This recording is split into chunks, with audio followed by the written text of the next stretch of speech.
Welcome to my YouTube channel. दोस्तों मैं आज आपको बताने वाला हूँ रस की पूरी परिभाषा और क्या होता है रस।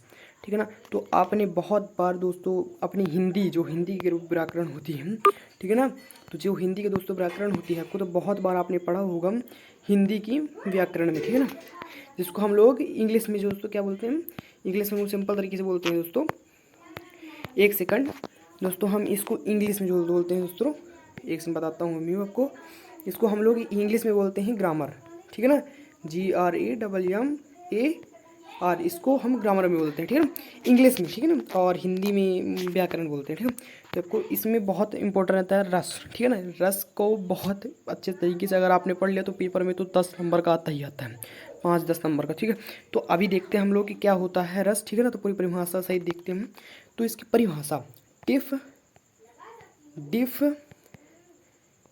डिफिनीशन, पहले हम डिफिनीशन इसकी पढ़ लेते हैं, ठीक है। डिफिनीशन, इसकी डिफिनीशन क्या होती है रस की, तो परिभाषा, ठीक है।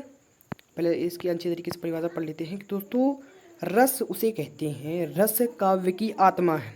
काव्य के पढ़ने से, सुनने और देखने से नाटक आदि जिस आनंद की अनुभूति होती है उसे रस कहते हैं। तात्पर्य यह है कि स्थायी भाव के साथ विभाव, अनुभाव और व्यभिचारी भाव के संयोग से रस की निष्पत्तिता होती है। मतलब सिंपल तरीके से आप दोस्तों बोल सकते हो कि काव्य की शोभा बढ़ा, मतलब कि दोस्तों रस काव्य की आत्मा है। किसी काव्य को पढ़ने सुनने, ये दूसरी डिफिनेशन, ठीक है। किसी काव्य को पढ़ने सुनने में जो आनंद की अनुभूति होती है दोस्तों, उसे सिंपल तरीके से क्या बोल सकते हो, रस कहते हैं, ठीक है ना।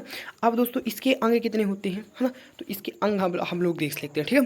तो दोस्तों इसके 4 अंग होते हैं, इसके 4 अंग होते हैं। पहला दोस्तों, पहला स्थायी भाव, दूसरा विभाव, तीसरा अनुभाव, चौथा संचारी भाव। ये 4 भाव होते हैं।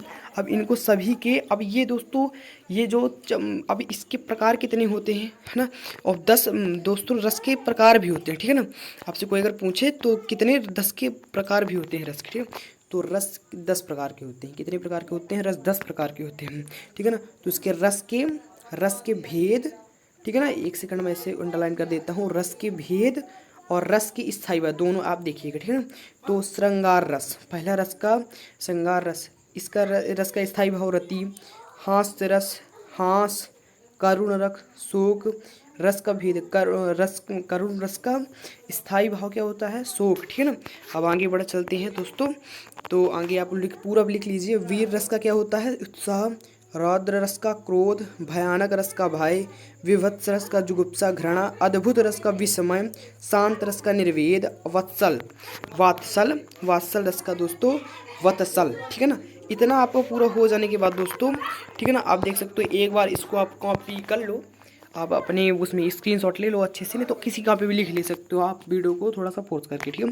तो ये देख सकते हो आप लोग। और इतना पढ़ने के बाद अगर आपको नया वीडियो दोस्तों चाहिए छंद के लिए और समाज के लिए तो प्लीज़ कमेंट करो, मैं आपको उसका भी वीडियो प्रोवाइड करा दूंगा। तो मिलते हैं नेक्स्ट वीडियो में। हमारा वीडियो अच्छा लगा तो please like, subscribe and share कर दीजिएगा दोस्तों।